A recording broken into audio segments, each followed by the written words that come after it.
Olá, boa tarde, como é que vocês estão? Hoje nós vamos fazer uma live com a Lídia Pereira. Ela é educadora e especialista em autismo em meninas e em mulheres. Então, pode ir se chegando. Deixa eu já chamar aqui a Lídia, que ela já tá aqui. Enquanto isso, pega o aviãozinho, clica lá, manda nas 5 primeiras pessoas que tiver aí, pra todo mundo assistir, pra gente poder aprender, que vai ser bem legal, tá bom?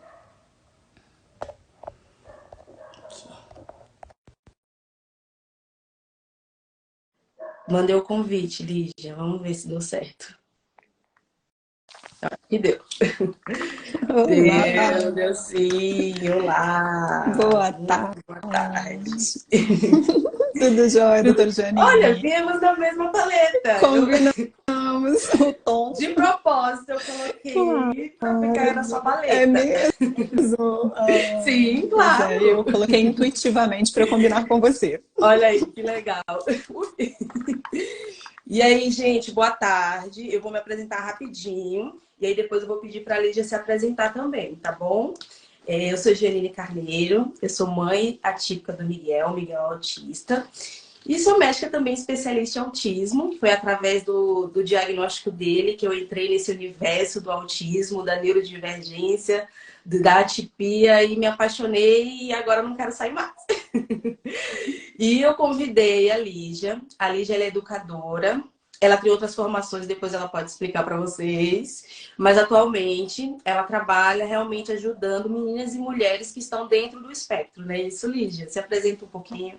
Exatamente. Então, a minha jornada, como você disse, não é tão linear, é cheia de curiosidades, dúvidas. A minha formação inicial é em fisioterapia e eu percebia que quando eu trabalhava com a cliente, alterava, né, a postura dela, melhorava a postura, a voz também ficava melhor, ela se sentia mais confiante. Às vezes, em uma única sessão, eu já notava essas modificações.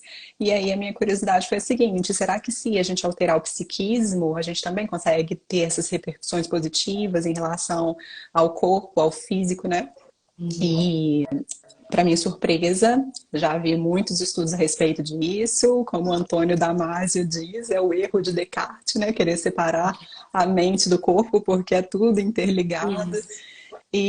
Mas a questão é que essa curiosidade me fez estudar psicanálise, psicologia, neurociências e me apaixonei pela área da educação. Até porque eu também sou neurodivergente e eu precisei ter, né, suporte durante a educação para dislexia, TDAH, sensibilidade aumentada também.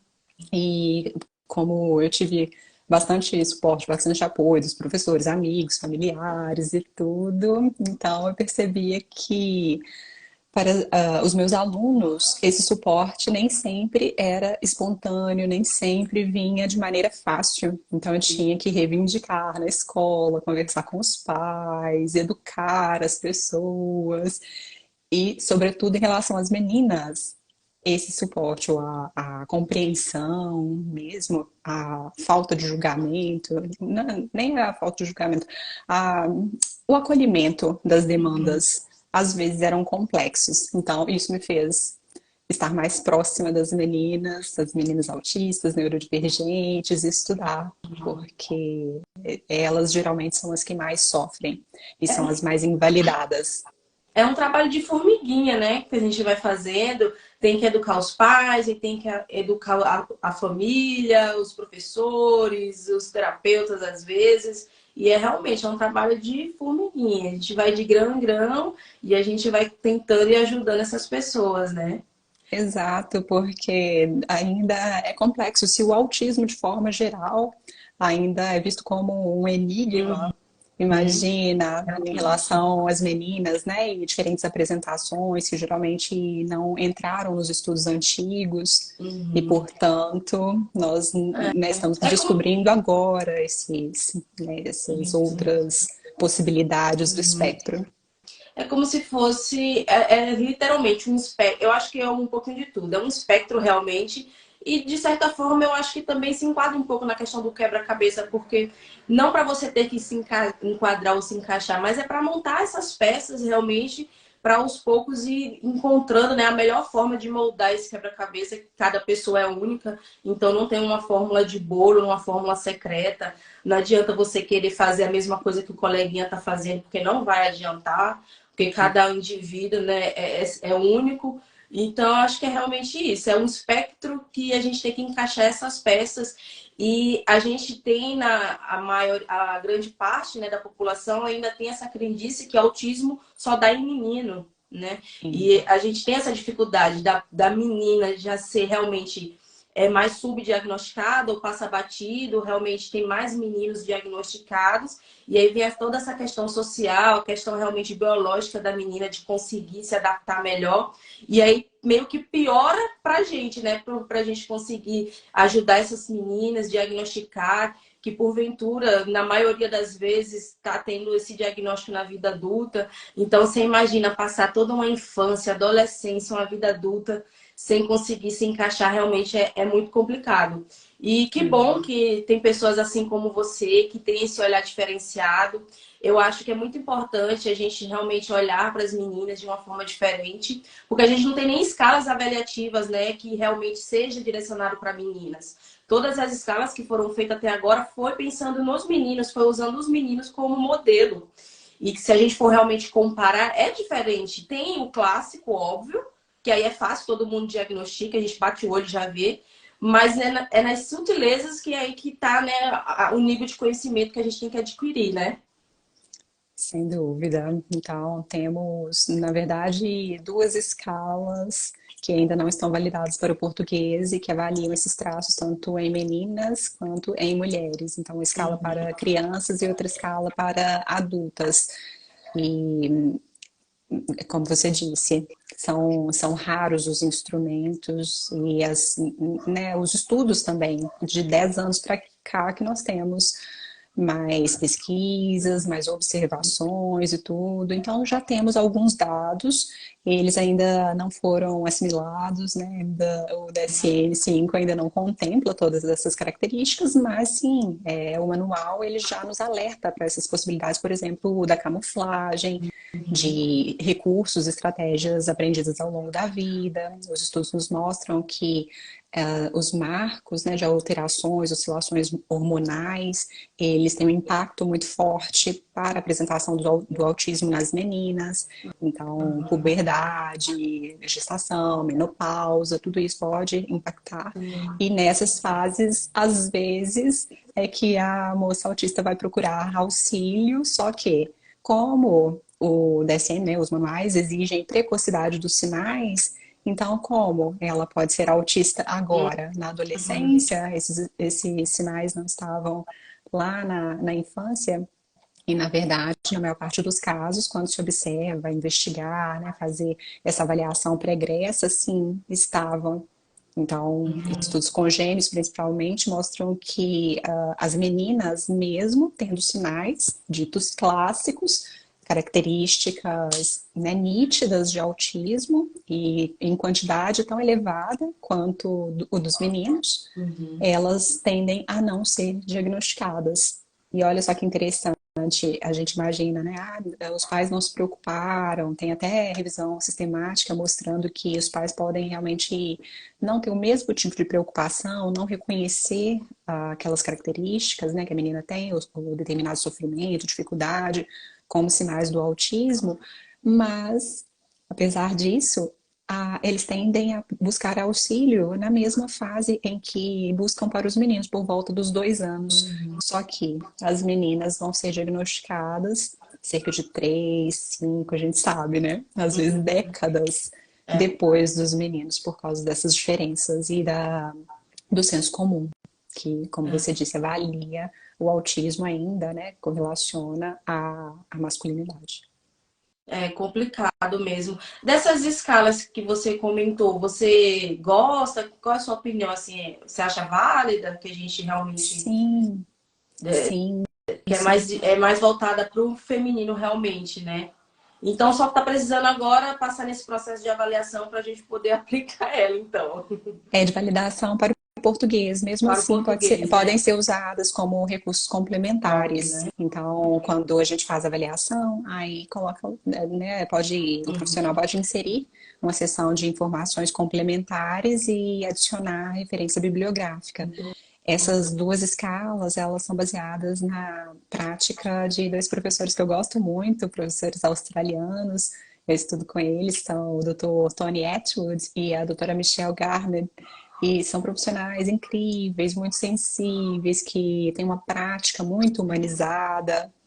Eles fazem algo que eu gosto muito, que é não exigir diagnóstico para Uhum. e uma intervenção. E tem uma Isso. clínica grande na Austrália, mas quem montou a escala e fez a validação foi outro profissional, né? Profissionais Uhum. ingleses, pesquisadores mesmo, que já têm essa prática, já têm experiência com a psicometria. E são Ah, eu válidas, acho, sim. eu acho muito interessante o que você falou agora, não precisa de um diagnóstico. Eu falo isso muito para os pais, que às vezes o importante nesse primeiro momento não é a gente dar nome às coisas, é a gente intervir no que está precisando. Encontramos um déficit, né, ali naquela questão, então vamos intervir ali, independente do que é. Ao longo do caminho a gente vai descobrindo, se não for a gente intervir no que deveria ter feito, né? E se for, que bom que já começamos. Porque às vezes Sim. a gente fica tão presa, né? Eu quero um nome, eu quero um diagnóstico, eu quero um CID. Eu sei que às vezes é apreensivo, mas eu acho que, e principalmente se tratando de criança, se você identificou alguma dificuldade, alguma coisa que não está, que já passou do limite, que já não está, né? Já passou dos marcos de desenvolvimento, e não atingiu, eu acho que a gente realmente tem que intervir, estimular e ver o que está acontecendo naquele problema, digamos assim, pontual. E se for, quando é uma coisa que é mais uma gama de sinais e sintomas, realmente é até mais fácil. Mas às vezes são pontas soltas que se a gente realmente não tiver um olhar diferente, ela passa batido. E aí, como você fala, e meninas, né, ainda tem esse a mais. Eu queria que você assim pudesse dar algumas dicas de mães que pudessem ficar de olho em alguns sinais, alguns sintomas, o que é que ela poderia fazer, prestar atenção, para ajudar também. Então, em meninas, o que a gente nota geralmente são os sinais de sofrimento, dificuldades emocionais, porque as meninas tendem a ser mais sensíveis. Uhum. Inclusive, tem estudos de neuroimagem mostrando que as amígdalas das meninas, dos autistas em geral, isso a gente já sabia, né, pelos livros de neurociências mais antigos, que as amígdalas dos autistas, né, que são estruturas que detectam ameaças, sinais de ameaça no ambiente, elas tendem a ser aumentadas na infância. Só que esse achado, né, nos estudos de neuroimagem, eles tendem a ser correlacionados com a sensibilidade emocional mesmo nas meninas, que a gente chama de comportamentos internalizantes, por exemplo, e nos meninos não. Então não tem Uhum. associação clínica. E Entendi. quando eles fazem o acompanhamento, né, o estudo longitudinal, e vão olhando ao longo dos anos, essas queixas nas meninas, as queixas psicopatológicas, costumam ser estáveis. E lá na adolescência a gente sabe que costumam até aumentar, né, em outras fases da vida, o próprio DSM Uhum. fala isso, que quando há maior demanda para a socialização, demandas acadêmicas, por exemplo, e outras tantas, as meninas podem manifestar os sinais. Agora, quando a gente observa essa pontinha do iceberg, que é o sofrimento psíquico, talvez investigando, a gente vai observar que ela tem sim hiperfoco, só que é um hiperfoco muito compatível com o das outras meninas, só que em Uhum. intensidade muito aumentada. Então ela gosta das mesmas bonecas, coleciona pônei, então como as outras, mas é muito mais forte, muito mais rigorosa, faz a seriação e tudo, essas características, né? E Ah, além disso, a dificuldade de comunicação pode não ser tão nítida porque as meninas elas tendem a ter mais motivação social. Só que a motivação não significa competência social. Então ela acaba ficando perto das outras meninas, se aproximando uhum. dos grupinhos, porém, se ela não capta as pistas, os sinais, os segredinhos, os códigos, né? Porque as meninas se vinculam por esses segredinhos, pela intimidade. Então, se ela não capta esses sinais para para compreender, né? Uhum. Como estar mais próximo, conversar com essas meninas, ela simplesmente é ignorada por ser estranha ou é rejeitada mesmo, sofre bullying. E Uhum. aí os olhos menos treinados vão imaginar que ela sim esteja socializando direitinho na escola, com os grupos, mas na verdade ela não está conseguindo fazer a conexão. Então nós notamos que a menina pode ser ingênua, que, né, pode ser sensível, às vezes ela é muito sensível, por exemplo, aos conflitos. Então, faz de tudo para evitar os conflitos, para não estar perto. Então, realmente tem uma reação, né, desproporcional diante de Uhum. briguinhas, de conflitos que para as outras meninas são naturais. Então, a gente vai olhando esses sinais periféricos que nem sempre são os critérios Uhum. né, para o diagnóstico do autismo, mas que nos fazem questionar e às vezes fazer uma avaliação de rastreio. E Uhum. embora essas avaliações, né, as escalas, inventários que nós temos não sejam específicos para as meninas e estejam desatualizados, quando a gente sabe dessas outras características ou sinais, aí a gente pode fazer um diagnóstico, um processo, né, de avaliação adaptado, usando os inventários e se aprofundando nessas perguntas, conversando mais com os pais sobre Uhum. como ela se comporta em casa, se, né, tem estratégias diferentes ou se mascara mesmo, porque às vezes Uhum. é nítido, os pais observam Uhum. que ela esconde ou muda completamente o comportamento diante de uma pessoa nova no ambiente. E aí, né, a partir disso é possível Entendi. detectar os sinais reais. Você falou a questão da questão hormonal. Realmente, para mim, eu acho que tem tudo a ver, porque a mulher tem épocas da vida que a gente sofre um desbalance, por exemplo, eu acho realmente quando a gente vai entrar na puberdade, a menarca, a primeira menstruação, a última, né? Quando a gente já vai para menopausa, climatério, eu acho que realmente deve mexer muito. E se essa mulher já é neurodivergente, eu acho que isso aflora mais, né? Porque já é uma explosão, igual você falou. Quando a gente engravida, que tem filho, é uma explosão de hormônio. Imagina você não estar acompanhada devidamente e passar por esse momento sem um acompanhamento adequado. Deve ser realmente bem difícil, né? É muito difícil. Na adolescência, por exemplo, a menina tem uma série de demandas, expectativas em relação ao autocuidado, por exemplo. E nessa, né, comentando sobre a infância ainda, se ela foi ignorada ou rejeitada pelo clube da Luluzinha, talvez ela tenha sido aceita no clube do Bolinho. Então, talvez ela tenha tido mais afinidade com os meninos, talvez ela mesma tenha características mais masculinizadas, talvez seja mais Uhum. tomboy, com cabelo curtinho por causa da sensibilidade. Tem meninas que não suportam, né, o toque do cabelo molhado, por exemplo, na pele. Então, uma série de questões pode fazer que na adolescência, na Uhum. puberdade, pelo fato de ter que ser mais feminina, vestir roupas mais delicadas, ela também se sinta ainda mais oprimida. Depilar, fazer sobrancelha, passar maquiagem. O mundo feminino nem sempre é fácil, nem Não é para as meninas fácil, né? neurotípicas. Já não é fácil ser mulher, menina. Imagina você pensando diferente e sem se entender, né? Porque eu acho que quando você tem um diagnóstico, você entende o seu diagnóstico, daí se entende, talvez seja até mais tranquilo de lidar essas fases. Eu fico imaginando essas meninas que se tornaram mulheres, que até hoje ainda não se sentem pertencentes, né? E não entende, porque eu acho que, e principalmente, por exemplo, o autista mesmo tudo vai virando um padrão. Então, se a vida toda para você é assim, você acaba achando que todo mundo é assim. E quando você vai ver a fundo, não, você que é o diferente. Pois é, como sotaque, né? Eu tenho sotaque. Claro Aham. que não. Você tem Você que tem, sim. doutora Você Janine. tem sim. Você Pois tem é, a sotaque de gente. mineiro. Você tem sotaque de Pois mineiro. não, claro, mas a gente que tem o sotaque, a gente que tem essas características e convive com elas, a gente não nota essa diferença. Então, os outros é que notam o nosso sotaque, o nosso jeito de ser, as nossas atipicidades ou peculiaridades. Então, é como você disse, estranhos são os outros, mas É, quando a gente sabe que tem você essas.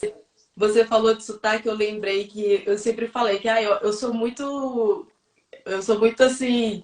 Parece que eu não tenho muita personalidade. Por exemplo, se eu for no Rio de Janeiro, acho que no segundo dia eu já tô falando karaokês, já tô falando igual todo mundo. Aí se eu for pra Bahia, eu já tô falando, meu sotaque é nordestino, né?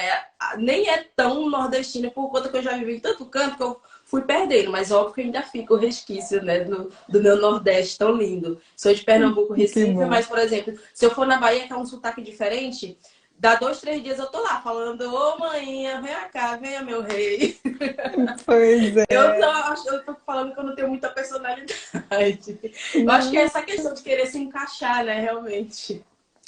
Pode, as pessoas autistas tendem a fazer a camuflagem e uma das características, uma das estratégias, às vezes, é a assimilação de algumas características, de alguns comportamentos e pode ser até de forma empática. Uhum. Só que na infância, na adolescência, isso pode ser mal visto, a pessoa pode ser julgada como né, sem personalidade ou debochada e tudo. E na verdade é uma maneira até afetuosa de estar nesse Verdade. ambiente novo.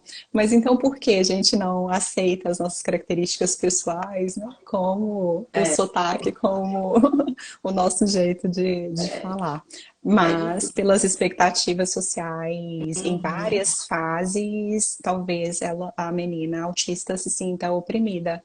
Porque se a menina é neurodivergente, tem essa série de expectativas e ela não quer assumir, então ela rejeita determinadas, né, demandas sociais, ela simplesmente paga o preço, ela aposta, né, É. nisso, então sustenta o desejo dela, as características de forma firme, quer dizer, ela sustenta a sua construção da identidade e os pais é que lutem, né, com isso, como quando quer ser vegetariana, ela sabe, não, eu não quero que os animais morram, eu quero ter um outro tipo de alimentação, e ela vai argumentar, né, em favor disso.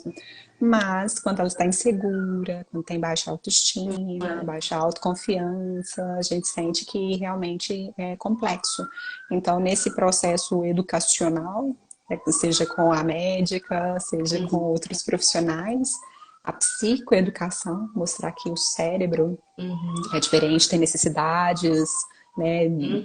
individuais, Isso. singulares, e que também pode ter um florescimento maravilhoso, compatível Uhum. com o que ela gosta. Então, validar aqueles desejos e a fase que talvez seja um pouquinho mais sensível, não há problema. E me diz um pouco, como é que é essa questão, por exemplo, da menina autista quando ela vai entrando assim na adolescência, fase adulta, questão de namorar, sexualidade. Você nota se tem realmente alguma diferença ou é um processo meio que igual? Pois é, no consultório a gente observa algumas diferenças, né? Por exemplo, a menina pode chegar à adolescência um pouco mais infantilizada. Uhum. E aí o nosso trabalho é de protegê-la para que ela não tenha experiências para as quais ela não está preparada ainda. E, então a gente adia um pouquinho, né, esses encontros muito as paqueras e tudo. Se é Uhum. possível, a gente valida esse gosto dela pela leitura, pela dança, por outras atividades, as artes. E às vezes, né, dá certo, senão a gente vai orientá-la em relação ao convívio e é muito importante, porque na infância, às vezes a orientação é, por exemplo, se alguém te oferecer algo que seja proibido, você fala não, né? Simplesmente.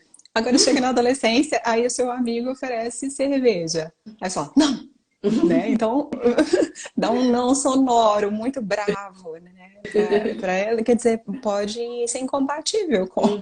a vontade que ela tem de socializar, de se integrar ao grupo, de estar com pessoas que talvez sejam interessantes, que talvez façam coisas que ela não queira fazer, e está tudo bem às vezes, né? Uhum. Mas então o jeito de conversar é outro.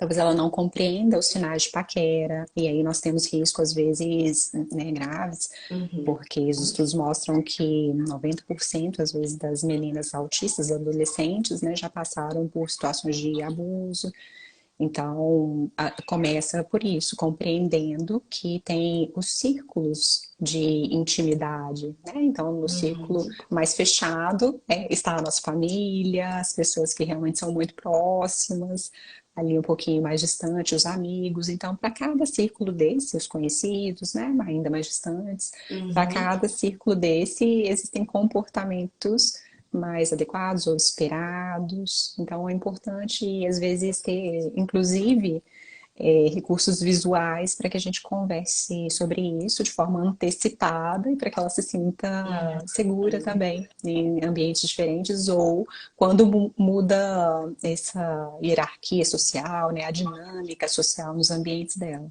Entendi.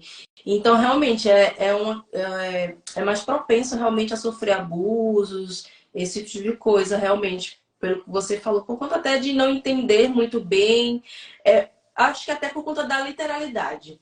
Por exemplo, o amiguinho chama, vamos na minha casa assistir filme? Você Uhum, vai assistir filme, mas o amiguinho, ele não uhum, quer só assistir filme, ele quer paquerar uhum, também. Eu acho que é exato. muito essas sutilezas, né, que fica mais difícil. Eu acho que, como você falou, tem que ser dialogado e tem que ser de uma forma realmente, eu acho que diferenciado mesmo, de uma forma mais sutil, ou até de uma forma até mais prática, não sei, né, dependendo de acordo, para a gente poder meio que blindar, pelo menos nesse primeiro momento, até que ela possa tomar decisões, né, mais importantes sozinha. Porque eu acho que realmente é mais propenso a sofrer esse tipo de abuso, de assédio, tanto questão sexual mesmo, até às vezes no trabalho, às vezes de amigos também, né? Você querendo se enquadrar, então você quer sempre ser legal ou deixar alguém fazer alguma coisa com você, por exemplo, te usar, alguma coisa do tipo, porque você está querendo sempre agradar alguém e não consegue se impor, né? Realmente mostrar sua identidade. E isso eu acho que acaba, a vida vai levando, vai levando, vai levando. E aí eu acho que é quando vem esses enxurrada de diagnóstico, quando a mulher tem um diagnóstico na vida adulta, eu acho difícil uma que não recebeu alguns outros diagnósticos psiquiátricos antes até chegar no você autista, né? Você concorda? Exato, e não sou só eu que concordo, não. Na literatura a gente vê que vários trabalhos indicam que a mulher entra nessa jornada com muitas queixas psicopatológicas, e aí, hoje em dia, como se tem mais acesso né, a recursos mais específicos, não em termos de inventário ou escalas, mas a um pensamento mais abrangente, agora que nós sabemos sobre a apresentação feminina do autismo, então ela pode receber esse diagnóstico de forma tardia, após muito sofrimento. E Uhum. também, por ser mais vulnerável, claro, mesmo tendo diagnóstico, ela está mais propensa. Como outras mulheres também, né? As mulheres neurotípicas acabam Uhum. sendo mais vulneráveis a determinadas queixas, né? A determinados Uhum. diagnósticos. Deixa eu só perguntar. Mandaram pergunta aqui dizendo que estava travado, o som estava ruim. Você está me ouvindo bem, Lídia? Eu estou Tá, perfeitamente. né? Gente, escreve aí se vocês puderem. Tá travado ainda? Tá ouvindo? Talvez Umas quatro seja só pessoas questão de. falou. É, talvez seja só questão de atualizar, de entrar Talvez seja. Eu acho que novamente a na internet live. aqui tá tranquila. Eu tô no 4G justamente já para não oscilar do Wi-Fi. Mas se Hum, vocês. Depois fala aí pra gente se vocês estão ouvindo direitinho, vendo a gente, tá bom? Talvez for alguma coisa momentânea mesmo. hum. Ai, ó, a Natália tá dizendo. Ótimo, Nath, obrigada, linda. doutora Natália. É uma Obrigada, linda ela, né? Djalma. Obrigada, Ótimo, Kátia. Travou que muito, bom. olha aí, ó. Tá dizendo que travou. Som Ai, que perfeito. pena. Então vamos continuar Qualquer coisa aqui. vai avisando aí pra gente, tá bom? Eu acho que Ok, não sei se foi a internet, não sei. Mas agora deu certo. que bom. Deixa eu te perguntar, Lígia. Por exemplo, eu sou uma mulher, tô desconfiada, tô vendo, tô achando as coisas, vi na internet, fui lá no Dr. Google e acho que eu sou autista. Qual é o meu primeiro passo? Seu Procuro o primeiro quê? passo. Procura quem estiver mais perto, o profissional que, né, você souber que tem competência em relação a esse assunto, que seja especializado, que tenha experiência nessa área, Aí pode iniciar o processo de avaliação e geralmente o processo diagnóstico depende da observação de vários profissionais. Então, a médica como a doutora Janine, a educadora, né, o educador como Uhum, eu, todos podem auxiliar, o psicólogo, e, então, mas todos na comunidade somos responsáveis nesses casos. Então, não só a pessoa que observa suas características, mas o esposo, os pais, né, os uhum, filhos, se for o caso, professores. Então, todos podem, em algumas escalas, né, estão livres à disposição dos profissionais, uhum, então podem ser utilizados e aí a pessoa vai pensar melhor sobre esse uhum. assunto, sobre as próprias características. Além do mais, eu incentivo as minhas alunas e às vezes as moças que fazem parte da comunidade a listar as características que elas observam a partir das nossas conversas, a partir do próprio manual que não está fechado, ele, né, não é um livro secreto para os profissionais, pode ser utilizado por todos, então, a partir dessa leitura mais minuciosa, se ela observa determinadas características, sim, ela pode levar pode e deve, facilita muito a conversa Sim. quando ela tem um diário e leva ao profissional. É porque eu acho que só pelo fato realmente de você já estar na vida adulta, talvez o médico vai estar ali mais só para validar o trabalho de vocês, Pode né? ser. Porque é mais difícil para o médico fazer um diagnóstico, mesmo se for um encontro de 1 hora, por exemplo, não sei, mas ainda é muito pouco para você conseguir fechar um diagnóstico numa pessoa na vida adulta que veio, né, dessas sutilezas a vida inteira. É como você falou, às vezes são coisas sutis que a gente vai pegando aqueles ganchos que vai juntando num todo para poder conseguir fechar um diagnóstico. Porque se ela passou essa vida toda aí sem nada, provavelmente é algo mais sutil, que a gente tem que ter um olhar diferenciado. E às vezes o médico numa consulta não consegue. Então a gente tem que lançar mão dos profissionais. Eu acho muito válido, muito importante todos vocês nessa questão de avaliação, na avaliação neuropsicológica, porque ajuda muito até a pessoa se conhecer, né? Eu acho que é uma autoavaliação acaba sendo também. Exatamente. Agora, o risco né, tanto para a própria pessoa que faz o autodiagnóstico, como em algumas situações, mesmo com o profissional, é focar apenas naquela queixa, na demanda, na hipótese inicial. Então, eu falo sempre Uhum, com os profissionais, né, quando estou em supervisão, com os meus alunos e tudo, essa queixa, a hipótese, ela tem que resistir à nossa tentativa de refutá-la. Então, o DSM não tem só o autismo, tem uma uhum, série de outras condições. Então, o objetivo é testar essa hipótese, questionar, e isso não é por maldade. A pessoa que está no processo de avaliação, ela não pode ficar chateada com o profissional, porque sim, precisa saber se realmente faz sentido, porque pode ser o autismo, pode ser outra condição, pode ter mais uhum, de um diagnóstico e às vezes é só uma situação, algo do momento, por exemplo, a pandemia que fez muitas pessoas ficarem uhum. isoladas, um pouco com comportamentos restritivos e tudo. Então, a gente precisa saber se é situacional, se realmente tem relevância, tem precocidade, prejuízos e intensidade, né? Suficiente para alterar a rotina da pessoa. Eu acho que tudo tem a ver com a questão do, igual você falou agora, do prejuízo, né? Sim, Se gera prejuízo para essa pessoa, para as pessoas no entorno dela, eu acho que ela tem que realmente ser avaliada assim para ontem. Porque eu acho que tudo gira em torno do prejuízo. Se você ainda consegue lidar bem e viver a vida bem, que eu acho um pouco difícil, mas se não, tudo bem. Mas eu acho que de alguma forma, em algum pontinho ali, com certeza vai gerar algum prejuízo.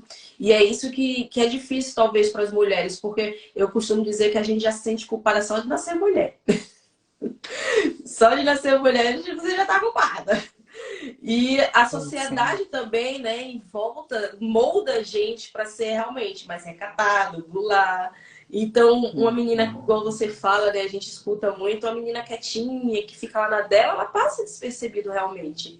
Olha como ela é boazinha, como ela é quietinha. Aí vem a síndrome da boazinha, né, você querendo agradar todo mundo, e fica ali naquele mundinho, e todo mundo acha muito lindo, porque ela é muito organizada, aquela coisa das coisas muito Pois é. certinha. E aí, quando você vai juntando, quando você vê, não é inato dela, assim, né?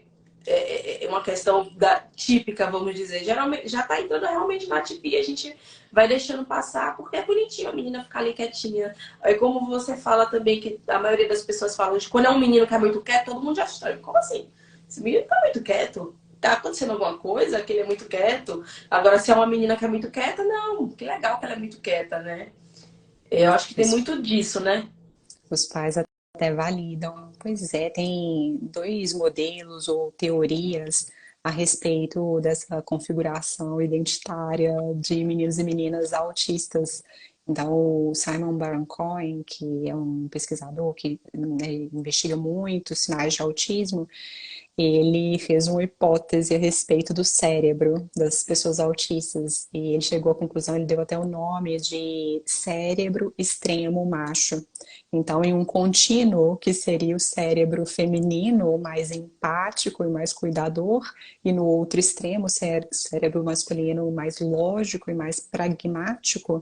Então, segundo ele, o cérebro das pessoas autistas estaria aqui mais próximo desse extremo macho. Então, talvez até né, passaria desse contínuo, desse espectro de possibilidade.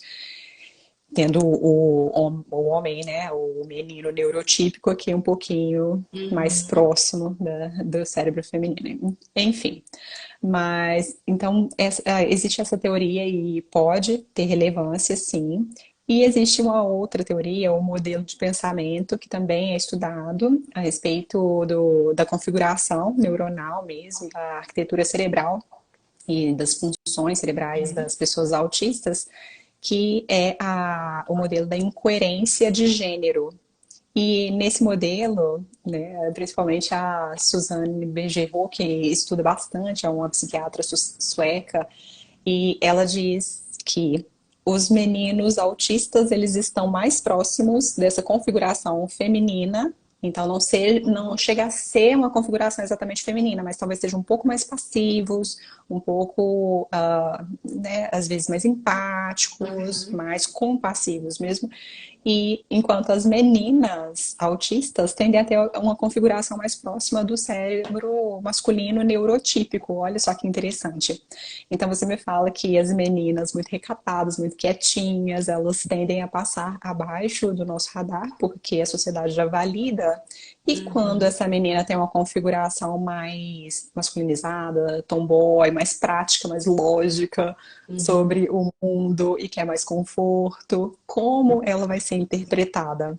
Então, nos dois casos, às vezes elas são invalidadas ou negligenciadas, não recebem o suporte adequado, seja porque ninguém as nota ou porque todo mundo vai julgá-las como inadequadas, Uhum. porque são muito práticas, né? Ficam sistematizando as coisas, pensam de forma lógica, literal, e não querem saber de confusão e tudo. E para elas, por exemplo, a socialização e essas minúcias, coisinha muito feminina, muito Uhum. frufruzinho, para elas é inadmissível. Inclusive, são elas, às vezes, que rejeitam, né, ou fazem bullying com as outras meninas, porque Uhum. elas não sentem que esse universo seria, né, relevante ou admissível mesmo. Entendi. Conta um pouquinho, Lígia, como é que é o seu trabalho com essas meninas e mulheres autistas? Como é que funciona? Como é que a gente chega até você? Vamos lá. Pois é, hoje em dia eu trabalho mais como professora, Uhum. orientando, tem o curso, tem uma aula, a Masterclass Autismo Feminino, então para quem se interessar sobre o assunto, temos as 3 horas de aula falando sobre os detalhes, sobre as barreiras em relação ao Uhum. diagnóstico precoce, também sobre os caminhos possíveis para que a gente facilite a detecção das meninas autistas de verdade, Uhum. também o suporte. E tem os nossos livros, né? Tem o livro em que tem um capítulo Já, aqui, no já é livro do. best-seller, hein? Exato, Parabéns! maravilhoso esse livro. São mais de 50 autores que abordam vários assuntos importantíssimos para que a gente simplifique. Eu gosto muito dessa palavra, eu uso até a expressão simplificar para amplificar, e É aqui isso mesmo. nos dois capítulos tem o simplificando o espectro feminino e também falando sobre a evitação extrema demandas, que às vezes é confundida com o diagnóstico de TOD. Então, às vezes a criança, diante de demandas, ela se sente muito ansiosa e ela cria ali determinados comportamentos que parecem, que são, né, às vezes não adaptativos, mas que às vezes parecem muito desafiadores e, na verdade, é uma tentativa de não lidar, né, de se esquivar das demandas. Então, a Isso é gente um medo precisa da observar essa frustração? mensagem. Pois é, parece que é um perfil mesmo do autismo. Então, esses estudos vêm acontecendo desde a década de 70 e hoje acredita-se que sim, que esteja associado ao autismo. As crianças têm as características do autismo, mas às vezes têm uma habilidade verbal acima da média e parece que elas estão manipulando os adultos. Os casos assim mais clássicos e às vezes mais desafiadores são aqueles em que as crianças imitam um bichinho ou querem se fazer de adultos. Então a menina, por exemplo, que na sala de aula ela quer tomar o lugar da professora, isso chama atenção. A questão é a seguinte: as estratégias educacionais e terapêuticas convencionais e aprovadas, né, validadas, que Uhum. a gente vê como padrão ouro para o tratamento de autismo, elas não costumam funcionar com essas crianças que têm evitação extrema de demandas. E aí, olha só que contraintuitivo. Às vezes, quando a gente oferece esse espaço para que ela tenha um pouco mais de autoridade, mais agência, né, que ela controle um pouquinho mais a situação, a rotina, participe das escolhas, ela acaba florescendo, se desenvolvendo muito bem. Então, os comportamentos, eles tendem a ser reduzidos. A gente imagina, se eu der autoridade para essa criança, ela vai assumir a casa e vai se tornar uma pessoa mimada, né? Um adulto irresponsável e tudo, egocêntrico, e não é o caso. Às vezes, quando a gente acolhe essa necessidade e flexibiliza um pouquinho, não as regras, Uhum. mas o jeito de falar sobre as regras, essa criança se sente atendida. Então, tem livros, tem aulas, tem cursos para sair, supervisão e tudo. É, ó, entra lá no depois da live, vocês vão lá no perfil da Lídia, vai lá no link da bio dela e vai lá. Eu já comprei a minha Masterclass, já assisti. Ah, É maravilhosa. Pode fazer que vocês vão adorar. A Tita colocou ali que quanto mais aprende sobre autismo feminino, mais se identifica. Então, se você realmente tem alguma suspeita, tá sentindo que tem alguma coisa diferente, que você não tá se enquadrando, que realmente pode se encaixar, eu acho que o ideal seria buscar o quê? Primeiro uma psicóloga, uma pode, psicopedagoga. sim, sim. Pode ser direto ao médico e, claro, o psicólogo que está, né, apto a fazer esses atendimentos e o educador muitas vezes também está. Consegue fazer a avaliação neuropsicológica para poder identificar, igual você falou, o DSM-5 não tem só autismo, né? Às vezes a gente pode enquadrar em algum outro transtorno. Você tem alguma relação se meninas também têm mais casos de TDAH ou não? Não tem muita relação? Porque eu acho que deve ser ainda mais difícil, hein? Autismo com TDAH. Pois é, no TDAH do tipo de desatento é mais Isso, associado do ao tipo diagnóstico desatento, de né? autismo em meninas. Agora, no geral, cerca de 90% dos autistas podem ter alguns sinais de disfunção executiva. Uhum. E até 60% podem chegar a receber o diagnóstico comórbido, né, de conjunto. Eu descobri, né, ano passado, né, que eu tenho TDAH. Nunca imaginei que eu tinha TDAH. Nunca. Se alguém me perguntasse, eu falei, imagina, eu TDAH nunca. Mas, E nunca entendi todo o meu sofrimento. A minha perna balançando, toda hora entendi. estralando dedo, gente. É complicado. E é pra você ver que esse tipo de coisa, não, eu gosto de dizer que não tem classe, não tem cor, não tem sexo. Bate na casa de todo mundo, qualquer um pode estar propenso a ter alguém atípico dentro de casa, ou você, se ninguém é, provavelmente você que é. Porque É. realmente essas crianças, principalmente os autistas, até hoje muitas pessoas atiram pelo meu filho. Meu filho tem autismo, ele se enquadra, ele seria um nível 1/2 porque ele precisa de suporte para tudo. Mas o cognitivo dele é bem preservado e ele tem uma intenção comunicativa muito forte, realmente. Ele tenta se comunicar. E eu ainda sofro muito com essa, mas nem parece, nem tem cara. Mas como assim? Ele fala. Mas todo assim, mas tudo tem um mais. Parece que não basta a Uhum. gente falar, ele é autista, todo mundo faz uma cara como se tivesse, né, realmente uma afeição, um estereótipo. Não tem.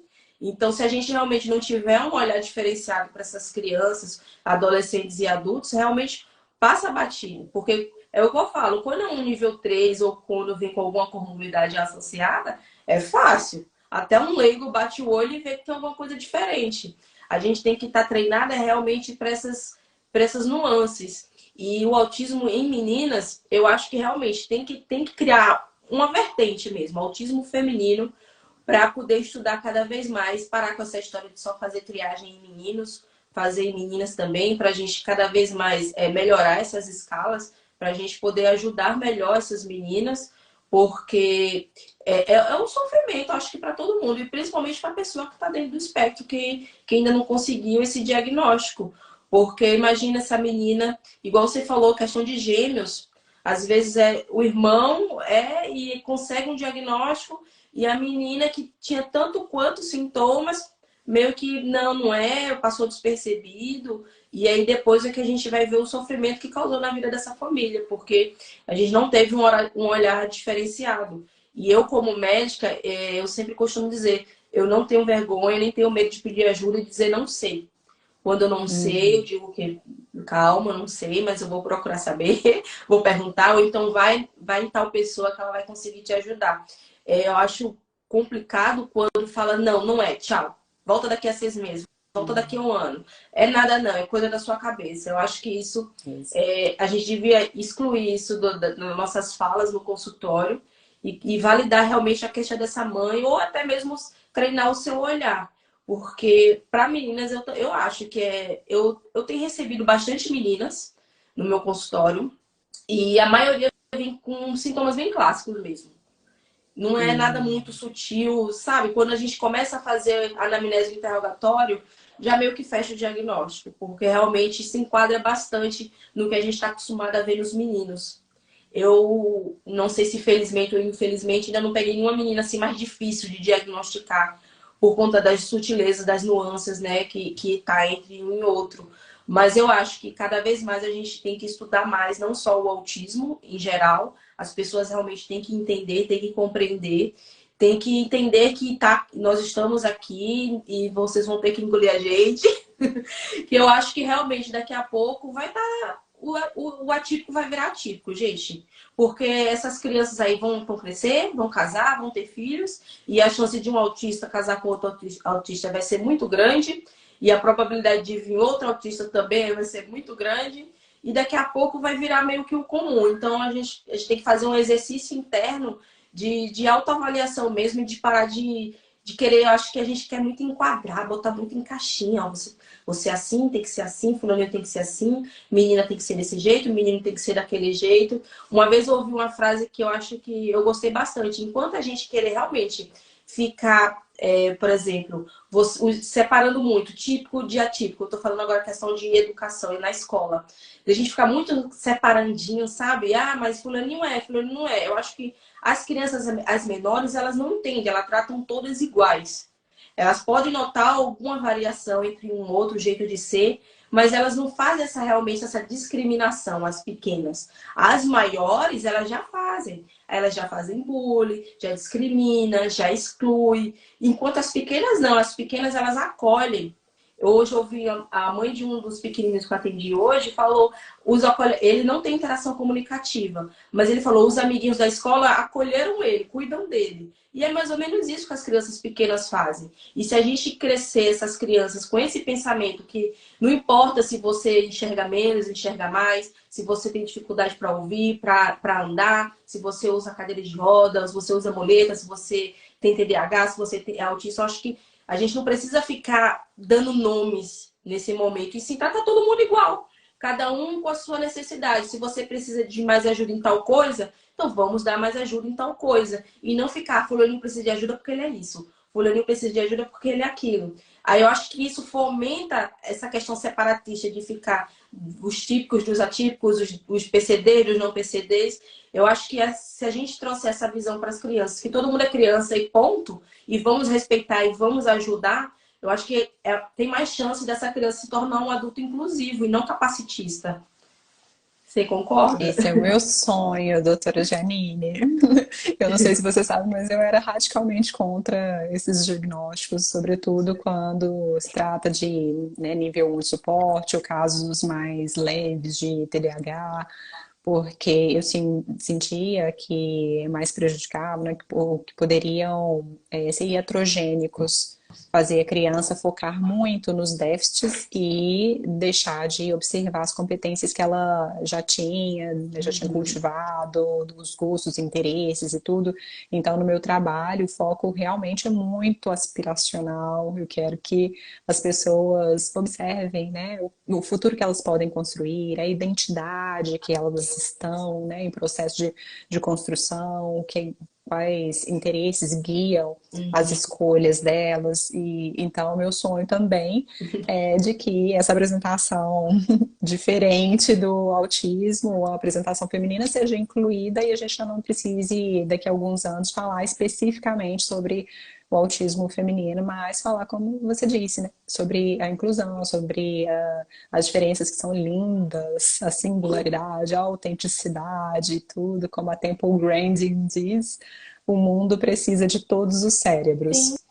Então, nós temos livros também do Eric Kandel, por exemplo, que mostra que essa arquitetura cerebral diferente, tanto da pessoa que tem TDAH, quanto tem dislexia e o próprio autismo, é justamente o que a pessoa traz de bom, de melhor e de diferente para o mundo e que pode ajudar as outras pessoas. Às vezes por uma percepção mais criativa, Uhum. diferente, uma abordagem mais lógica, mais concreta, ou às vezes até literal mesmo e, né, pode enriquecer as experiências de Uhum. outras pessoas. Então, eu É. gosto muito de trazer, inclusive, as meninas, as mulheres autistas para esse debate, porque é quando a gente dá voz a quem realmente viveu a experiência que nós vamos ter a possibilidade de pavimentar esse caminho para outras pessoas, né? Tornar a jornada dessas Uhum. meninas que estão chegando agora mais fácil e mais significativa também. Sim, pegando o gancho que você falou na questão de qualidade, eu acho que por isso que é muito importante fazer um PEI. Eu acho que se o PEI fosse realmente instituído nas escolas para todas as crianças, no próprio PEI a gente ia descobrir quais são, né, as facilidades, as habilidades, os déficits dessa criança e trabalhar de acordo com essas habilidades e com esses déficits. Mas infelizmente a nossa educação é padrão, né? Todo mundo tem que aprender do mesmo jeito, que eu acho isso errado, porque cada um tem uma forma de aprender. E eu acho que para quem tem essa dificuldade é ainda pior. Porque se você já tem toda essa dificuldade para se enquadrar, você ainda é obrigado a aprender da forma padrão igual todo mundo, eu acho que fica ruim para todo mundo. Não importa nem se você é típico ou atípico. Eu acho que realmente é complicado. A escola era para ser um lugar agradável, que a gente gostasse tivesse prazer de estar na escola. Eu penso assim. E não ser um peso, ai, eu vou ter que ir para a escola hoje, ai.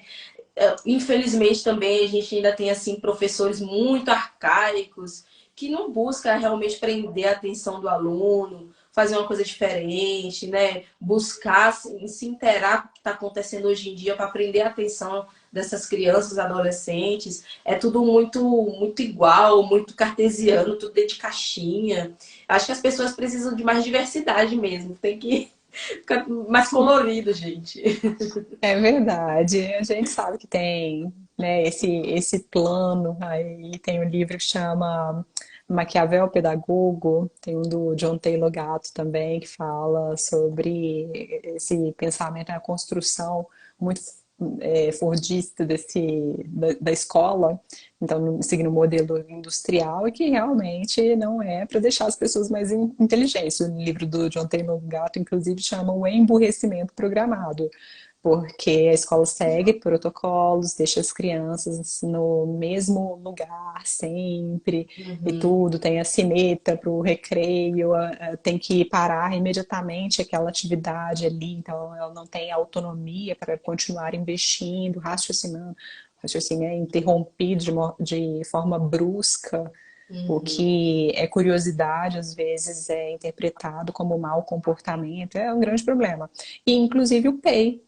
Então, o PEI, maravilhoso, a gente investiga, mas eu sempre lembro, os protocolos, eles são só para garantir que ninguém deixe de ser atendido no que realmente é necessário, né, para aquela pessoa. Então, protocolo de saúde, protocolo no hospital, serve justamente para não deixar ninguém ser negligenciado, mas o protocolo ele tem ah, parâmetros, né, segue os itens básicos para aquele cuidado. uhum. Então, o nosso projeto é sair do PI, fazer um enriquecimento, tanto que em saúde, em educação, a gente tem três modelos de trabalho, né, que são a prevenção, o tratamento e a promoção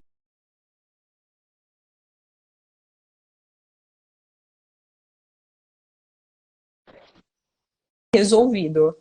Agora, a promoção de saúde vai focar em quê? Em gerar, né, energia, em promover inteligência, que é o meu caso, né, na área da educação. Eu quero que meu aluno expanda as possibilidades dele, Uhum. cognitivas, os interesses, a motivação, que saiba memorizar mais, raciocinar melhor, escrever com palavras mais ricas, expandir o vocabulário, e isso tudo contribui para a expansão do repertório comportamental também e da Uhum. construção da sua própria história, né? Quem sabe escrever uma história, uma narração, uma narrativa sobre um personagem também vai ter mais facilidade para construir, Uhum. escrever a sua própria história. Entendi. Em relação à escola, você pede muita adaptação? Você sugere para a escola poder ajudar de alguma forma essa criança? Ou você deixa mais para a parte do médico? Ou você mesmo que solicita? Explica um pouquinho.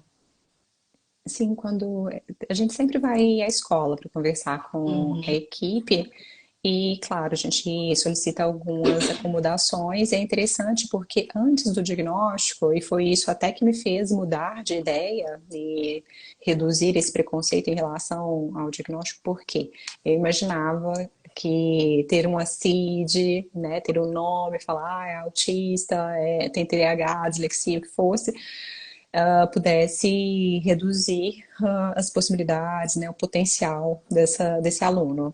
Só Uhum. que, quando chegava à escola e solicitava acomodações sem dar um nome, né, da condição, Uhum. em geral, as pessoas questionavam, como você falou, né, duvidam e acham que a gente está mimando, que não seja Uhum. necessário, que a pessoa tem que se esforçar, tudo isso, né, essas falas que são capacitistas. Por outro lado, quando a pessoa recebe o diagnóstico, existe um outro problema, sobretudo em relação às meninas. Às vezes a equipe deixa de apostar. E a gente sente essa nítida tendência da equipe querer passar direto ao aluno. Então, não, a gente tem que fazer o trabalho de acomodação dos dois pontos. Então, trazer a motivação, o investimento, que é importantíssimo para qualquer aluno, Uhum. porque nós temos a profecia autorrealizadora ou profecia autorrealizável a partir do olhar do educador que esse aluno vai prosperar, vai acreditar em si mesmo e a Uhum. partir dessa, né, dessa aposta que o aluno próprio faz e que a equipe também, quem está em volta, tem esse olhar, né, de acreditar, confiar que o aluno vai aprender. É a partir disso que nós temos os resultados. Inclusive, as notas aumentam mesmo quando a gente mostra que ele é capaz, e se interessa, valida, faz Uhum. perguntas, se envolve com o processo de educação mesmo. Então, tudo isso precisa ser avaliado, a gente precisa observar o que está acontecendo, sugerir também, sem, às vezes, constranger, né? Precisa acolher a equipe também, porque nem tudo é óbvio. Uhum. E, às vezes, as pessoas, como você disse, não estão formadas mesmo Não. para ter esse olhar diferente, ainda estão focados aqui, né? Prevenção e tratamento, e a escola deveria ser esse universo, como você bem falou, de florescimento, de possibilidade, de encantamento, curiosidade, motivação intrínseca, motivação extrínseca, enriquecimento, para a gente nem precisar de PEI. Eu acho que seria o melhor dos cenários, né? Então quer dizer que se você não tiver um CID, a escola meio que não valida a sua solicitação ou dos outros profissionais que seja, por falta de um CID, né? Eu vejo muito isso acontecer. A escola meio que percebe, que suspeita, mas como não tem um diagnóstico, meio que lava as mãos, né? Fica, se torna isenta. Enquanto alguém não vier com um relatório, com um laudo, com um diagnóstico, com um CID para você, para a escola, eles ficam meio que deixando levar, vamos indo, não é nada. Ou eu acho, às vezes eu converso com professores, o que eu sinto é que eles têm medo de sinalizar para os pais. É, Eles têm medo, é, e isso é difícil, porque se o professor que está com essa criança todo dia não perceber nada, tem uma coisa estranha aí, né? Porque o professor isso. devia ser uma ótima pessoa para você realmente interrogar, buscar, perguntar. Porque a criança está ali todo dia, pelo menos 4 horas por dia. E o professor, às vezes, é a pessoa que passa mais tempo com a criança do que os pais durante a semana. E seria uma ótima pessoa para você realmente fazer um questionário, perguntar. E no fim das contas, eles falam muito que tem medo, porque já escuta casos de pais que processou, que tirou da escola quando é particular, que sofrem algum tipo de represália, né? E querendo ou não, eles precisam do emprego deles. Aí fica nessa, sem saber o que fazer, de mãos atadas. Falo para os pais, ou deixo, ou corro risco de ser prejudicado de alguma forma, porque eu tentei ajudar. Aí eu acho eu não sei muito o que falar para esses professores.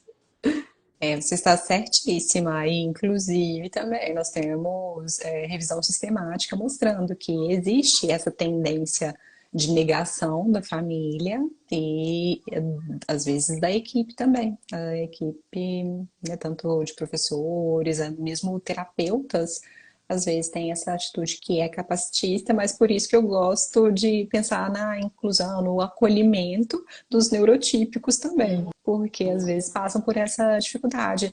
Se eu, né, menciono essa hipótese, como ela vai ser recebida? Será que os pais vão se sentir desconfortáveis? Será que vão me julgar? E se a hipótese não for confirmada, como, né, eu fico nesse ambiente, o que as pessoas vão pensar de mim? Então, você está certíssima. E quando algum profissional me traz essa queixa, né, essa dúvida, o que eu costumo dizer é que a gente não precisa falar sobre hipótese de autismo, de TDAH, de dislexia. Então, está no ambiente escolar, no ambiente acadêmico, e vamos supor que o professor percebeu uma dificuldade na socialização. Então, o que a gente fala é o seguinte: pode falar com a família. Olha, eu percebi que né, a sua filha ou seu filho talvez precise trabalhar mais as competências, as habilidades sociais, porque elas são importantes para a construção ou para o cultivo de outras habilidades no futuro. Então, eu sinto que vale a pena ter uma atenção. E se o profissional quiser falar comigo, quiser vir à escola, será um prazer receber. Então, talvez não precise mencionar a hipótese específica daquela condição, até porque às vezes não é o papel, né, do professor naquele momento. Então, os pais talvez não estejam nem pensando sobre esse assunto. Então, pode ir aos poucos e a partir da receptividade. Às vezes os pais vão dizer: Ah, mas eu estava realmente pensando nisso, em casa também observo e tal. Você acha que é isso? Uhum, Falou, pois é, tem algumas características compatíveis, precisa da visão, né, da uhum. perspectiva de um especialista. Então, vai ser bom conversar com outro É. profissional. Estou aqui à disposição, só. Elas falam que realmente tenta falar de forma bem sutil, dando pistas. Quando é uma mãe que é receptiva, que às vezes a própria família já está notando, é até bom. Mas o grande problema é que a maioria nega, a maioria não enxerga, às vezes está na cara ali e a mãe fica negando. E eu sinto, elas falam mesmo, né, que tem medo de falar por conta de represália. E eu acho que você devia, os pais deviam escutar mais o professor, né? Como eu falei, a criança passa tanto tempo com aquele profissional, eu acho que a gente deveria levar em conta o que ele fala, né? A gente tem que Claro. pesar, óbvio, mas eu acho que a gente tem que validar também as dicas, né, sutis do que o professor está vindo dar para você, mãe. A Thalita perguntou se os autistas têm uma forma diferente de aprender e de amadurecer. Então, é um transtorno do neurodesenvolvimento. Então, o que a gente observa, né, as características principais estão relacionadas a Lorna Wing falava muito disso, né, que é a falta de intuição social. Então, essa falta de intuição social nós percebemos com, às vezes, dificuldade na comunicação, na interação, no contato social e na imaginação social que ela falava, que hoje a gente poderia dizer que a teoria da mente, né, cognição social, que tem vários aspectos. E segundo a Lorna Wing, foi ela que criou esse termo espectro e que o DSM-5, né, já Uhum. acolheu, mas, segundo ela, são justamente essas dificuldades em relação à intuição, à percepção social, que gerariam as outras características, né? O critério B, essas características mais restritivas e os comportamentos repetitivos. Uhum. Isso ainda é válido de certa forma e ajuda a simplificar o raciocínio. Então, é a partir disso, né, que nós vamos observar. Entendi. Gente, já deu uma hora de live. Vamos preparar, fazer igual o Miguel, vamos nos preparar para o tchau. É, eu queria assim que você fizesse um resuminho, se você pudesse, de alguns sinais, sintomas que a gente pudesse ficar de olho, tanto quando é menina, criança, ou quando é uma mulher já na fase adulta, para ela fazer uma autorreflexão, ou tirar alguma dúvida, procurar um profissional, óbvio, gente, sempre na dúvida, não Google, profissional capacitado, por favor. A gente não está pedindo para você ir no Google, está pedindo para você fazer uma autorreflexão e ver se você realmente se sente dessa forma, assim, se enquadra um pouco e procurar um profissional capacitado. Porque também não dá para, igual você falou, autismo a gente sabe que tem que vir na infância. Não adianta você agora achar que você tem que do nada. Não, você tem que fazer, né? Buscar lá atrás com os pais, ver como é que você era na infância, se tem um irmão mais velho, uma irmã, perguntar como é que era a infância, como é que você foi, e fazer uma retrospectiva e ver se realmente é isso. Eu costumo dizer que, né, às vezes você só é chato também. Às vezes é isso, não é autismo, é só chatice, mas às vezes é. E às vezes você está em sofrimento e está buscando ajuda nos lugares errados. Então, dá uma diquinha aí de coisas que a gente pode acender uma red flag. Assim, eu acho uma luzinha vermelha. É, a gente seguia verdadeiramente pelos critérios, né? Então, o Uhum, critério A que vai falar sobre a dificuldade de interação e comunicação. Então, se a pessoa tem dificuldade na reciprocidade social, a gente percebe desde pequenininho que a criança gosta de sorrir, às vezes se brinca, né? Os pais escondem o rosto e aparece, a criança se diverte. Né? Às vezes o pai finge que vai morder o pezinho, a mãozinha, a criança esconde, não quer, depois ela dá a mãozinha pra gente de novo, né? Durante as brincadeiras a gente percebe a imaginação, um brincar funcional, simbólico, e tudo isso às vezes nos traz esses sinais, né, de boa reciprocidade ou de déficit de reciprocidade na comunicação também não verbal, os gestos, né? A pessoa está sempre com as mãozinhas ao lado do corpo, não gesticula, não tem a boa expressão facial. E aí nós lembramos que pode chamar a atenção a ausência e também os exageros. Fazer muitas caretas para se expressar talvez indique que a pessoa não perceba, né, não saiba modular as suas expressões faciais ou expressões corporais. Além disso, que é muito característico e nas meninas, principalmente, a dificuldade para compreender os relacionamentos. Então, nos autistas em geral, vamos perceber a dificuldade no início das conversas, das interações, que às vezes é muito brusca, às vezes é muito literal, às vezes entra já com tópicos muito sérios ou muito profundos, e às vezes é só para ter uma conversa superficial. A dificuldade para compreender os vínculos e para cultivar os vínculos também. Então, mesmo criança pode fugir das amiguinhas, não querer estar nos grupos, se isolar, preferir atividades introspectivas.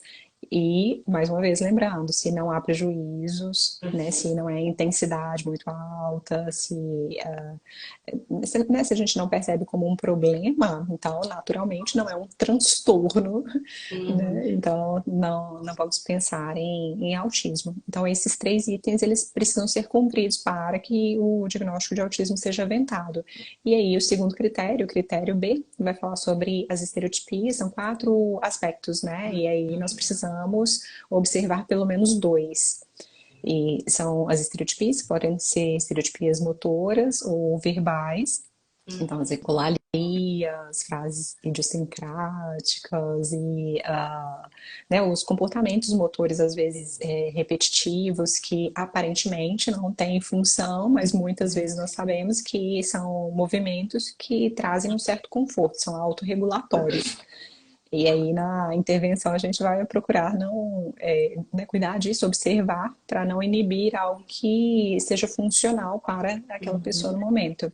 Além disso, a inflexibilidade mental, que tende a não ser tão forte na menina nos primeiros anos, mas os estudos mostram, e a realidade, a clínica mostra que ao longo da adolescência a moça vai ficando um pouco mais rigorosa, mais metódica, e talvez até por causa dessas experiências muito ansiogênicas ou frustrantes de socialização.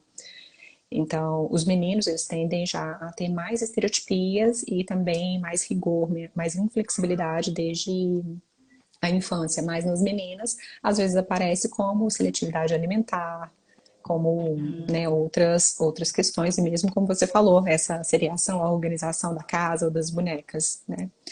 E aí o terceiro item vai ser sobre interesses especiais, ou o hiperfoco, que pode ser mais típico dos pares e por isso talvez não chame atenção nas meninas, mas sim, nós observamos as outras características e principalmente essa dificuldade de socialização. E aí, né, estamos atentos, talvez sim, a gente perceba o hiperfoco imenso em K-pop, né, música coreana, dorama. E aí, quem não gosta desses filmes? Só que observando, né, e às vezes uma banda de música que todo mundo gosta também, mas essa intensidade passa às vezes dos limites, né, do que a gente julga como esperado para aquela idade. E o último item em relação ao critério B são, eu digo são, né, porque é hiporreatividade a estímulos sensoriais ou hiperreatividade. E a pessoa pode ter as duas coisas dependendo dos estímulos. Então, pode ser hiporreativa ao frio, por exemplo, hiperreativa ao toque, às texturas, e isso também, às vezes, é um motivo para seletividade alimentar, para o estilo da pessoa se vestir, para o corte de cabelo que ela vai escolher, se vai fazer as unhas, se não vai fazer as unhas. Às vezes até o grafite faz aquele barulho no papel, e isso é aversivo, a criança não sabe, às vezes, manifestar justamente porque tem a dificuldade na comunicação, né, na expressão dos seus sentimentos e das suas sensações. Então, são né, questões às vezes que a pessoa mesma percebe, ela é reativa, ela tem um comportamento de esquiva ou de irritação, mas às vezes as pessoas no ambiente não vão detectar o que é. qual é a causa dessa hiper ou hiporreatividade. Uhum. Mas aí são esses aspectos em geral que são realmente os critérios. Agora, a pontinha do iceberg mesmo geralmente é sofrimento, desregulação emocional, dificuldade nas interações, fuga, isolamento, mas nem sempre, principalmente nos primeiros anos, nós vamos ver, por exemplo, essa introspecção muito forte nas meninas. Talvez elas tenham mais motivação social e isso é que causa a confusão. Além da camuflagem, né? Da camuflagem. Disso tudo que nós falamos. Né? É mesmo, a gente esqueceu da camuflagem. Mas falamos sobre a camuflagem aqui, mas em todo. Eu acho que autismo feminino e masking, eu acho que praticamente você tem que pensar, né, no masking, que é um pouquinho disso tudo. Da síndrome da boazinha, de querer se encaixar, se enquadrar, de querer ter, né, tá mais próximo. E aí o masking, você usa tanto o masking que você já não sabe mais se tá de máscara ou sem máscara. Não, tem que se conhecer. Para concluir, estou aqui com o livro do Erving Goffman, que fala sobre essa representação do eu. E ele fala de modo geral como as pessoas constroem suas máscaras sociais. E imagina, né, se a pessoa está no teatro, todo mundo sabe que ela está, né, que os atores estão usando máscaras e que estão representando. Mas se é uma pessoa, por exemplo, neuroatípica, que usa as máscaras de forma inconsciente e os outros também não sabem que ela está representando, isso gera, né, uma série de repercussões e, às vezes, bastante sofrimento psíquico e crise existencial, esgotamento físico, tudo. E a gente fala bastante em outros vídeos sobre isso também. Porque, você falou... geralmente essas meninas, mulheres, passam por vários diagnósticos, ansiedade, depressão, às vezes vem com a bipolaridade, e vem vindo, quando você vai olhar a fundo realmente, tudo vem, quando você vai ver, né, o iceberg lá embaixo mesmo, tá lá um autismo bem grande estampado na sua cara. É complicado. Mas aí temos recursos também para identificar a camuflagem. Então, a partir desses estudos, então mergulhe né, nos cursos, nas aulas, nos livros, nos artigos, e a partir disso também nós vamos observando quais são os outros recursos para identificar as estratégias de camuflagem. É isso mesmo. Então, mulheres que se sentem um pouco diferente, que não se encaixa muito, já recebeu um monte de diagnóstico e nunca consegue um tratamento adequado, comece a pensar, igual colocar aqui, escreve num caderno, a Lígia também falou, faz um relatório, né? Escreve, vai escrevendo o que você acha que você está fazendo, que talvez não seja tão assim comum, vai anotando e procura um profissional capacitado, que é o mais importante. Não vai em qualquer profissional, principalmente se você for mulher. Eu bato muito nessa tecla, vá num profissional que realmente tenha experiência em fazer esse diagnóstico de autismo em meninas, em mulheres. Porque você pode acabar até se frustrando de ir num profissional que não tem experiência para lidar com essas sutilezas. Igual a Lígia falou, fica vendo só a ponta, mas quando você olha lá por baixo mesmo, tá lá bem grande lá o iceberg e a gente tá vendo só a pontinha achando que não é nada.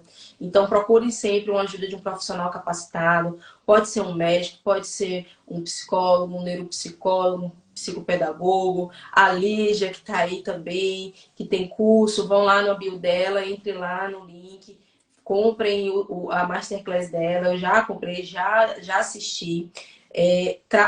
Abre a nossa mente realmente, a gente começa a perceber, a notar, e principalmente quem é dessa área, da área da saúde, até professores também, se vocês quiserem aprender mais para ajudar os seus alunos também, eu acho muito interessante, que eu acho que a informação nunca é demais, né? Sempre bom você estar buscando, e é um tema que vai estar cada vez mais ao nosso redor. Não vai ser autismo, não vai ser mais aquela criança ali que fica só parada no canto da sala, sem interagir, sem nada. Não, gente, o autismo tá aí para todo mundo e eu acho que a gente tem que se capacitar. Infelizmente, colocaram aqui também questão dos professores, da escola, né? Que realmente a maioria dos professores, infelizmente, não estão preparados para receber essas crianças. Mas isso, gente, já é outra para outro capítulo, para outra live, porque enquanto não vier lá de cima mesmo dos nossos políticos, eu acho difícil alguma coisa mudar. Uma escola ou outra, talvez, né, que realmente seja inclusiva, busque aprender e a lidar melhor com isso. Porque eu, como mãe, visitei várias escolas, todas eram inclusivas, todas amavam os autistas. Que pelo WhatsApp tudo lindo, mas quando você vai lá, conhece, a história muda um pouco. E a inclusão, e as pessoas confundem muito capacitismo com inclusão. Então, enquanto a gente realmente não buscar conhecimento, busquem pessoas também que sejam uma fonte confiável, por exemplo. A Lígia é uma fonte super confiável, ela cita referências bibliográficas, ela estuda fora do país também, com pessoas muito importantes, que a gente nem conhece aqui, mas que lá fora tem, né, uma bagagem gigantesca. E às vezes a gente não dá atenção para isso. Então, busque também uma fonte confiável para você buscar informação. E as meninas, principalmente mãe de meninas, se vocês também notam alguma coisa diferente na sua criança, na hora que você olha, principalmente se você tiver algum outro filho para comparar. Não é legal comparar, gente, mas tem horas que a gente precisa comparar para ver as diferenças realmente. Os Procurem ajuda marcos. também, né? Procure ajuda, sempre que eu falo, sempre que você notar alguma coisa diferente, procure ajuda de alguém especializado. Não fique de Google, não fique perguntando para a vizinha, comparando com. Mas o autismo da minha amiga é diferente. Mas é diferente mesmo. Você não vai encontrar dois autistas iguais. Então, é sempre buscar informação de uma fonte confiável. Eu queria agradecer a todo mundo que participou da nossa live. Eu já vim aqui tentando e atentando ali já há muito tempo para ela conseguir um lugarzinho na agenda dela para a gente poder bater esse papo, que da primeira vez que eu a escutei, eu acho que eu nunca contei, a primeira vez que eu tive contato com a Lídia foi na certificação do Dr. Tiago Castro, que ela deu uma aula maravilhosa, e a maioria das aulas o meu marido assistia comigo ao lado. Ele também se encantou com você, super se identificou com muitas coisas que você falou, concordou. E ele é seu fã, viu? Ah, muito obrigada. Qual é o nome dele? Tiago. E Tiago, desde mais um então, abraço para ele, por ele favor. acompanha também. Eu costumo dizer que quando eu saio de casa para fazer um diagnóstico, eu tenho que depois discutir o caso com ele. Porque Ah, ele que já maravilha. tá quase fazendo um laudo para mim. E tá sempre junto, graças a Deus também, pelo filho dele, né? Ele tem também que estar por dentro para Ah, aprender, para saber claro. lidar. E nós somos um casal, né? Uma família, então todo mundo tem sua função aqui dentro. E muito obrigada, Parabéns. Lígia. Muito obrigada mesmo. Adorei Eu que bater esse papo com agradeço. você. Eu sempre aprendo muito quando eu te escuto. Você fala de uma forma simples e gostosa de ouvir. É gostoso ouvir sua voz. Então, muito obrigada. E eu queria que você se despedisse também para a gente poder dar tchau. Ah, excelente. Eu agradeço a você, doutora Janine. Parabéns pelo trabalho, pela família, pelo cuidado com as pessoas, por esse pensamento também mais humanizado. E agradeço muito a participação de todos aqui. Foi muito bom estar com vocês nessa tarde. Tá bom, então. Tchau, tchau, gente. Obrigada. Depois vai lá na Lígia, Beijo. vai lá no Instagram dela e já vai lá no link da bio dela para ver a masterclass dela, que tá muito legal também. Se não segue, já segue. Se quem não me segue, já começa a me seguir também pra gente estreitar mais esses laços. Eu sempre estou falando alguma coisa, postando no meu dia a dia, principalmente o Miguel. Eu gosto muito de mostrar também. Ele nas terapias, ele em casa. A gente vai trocando figurinha. Tá bom, gente? Tchau, tchau. Tchau, Lígia. Excelente. Tchau, gente. Boa Divirtam-se. tarde. Boa tarde. Tchau, tchau.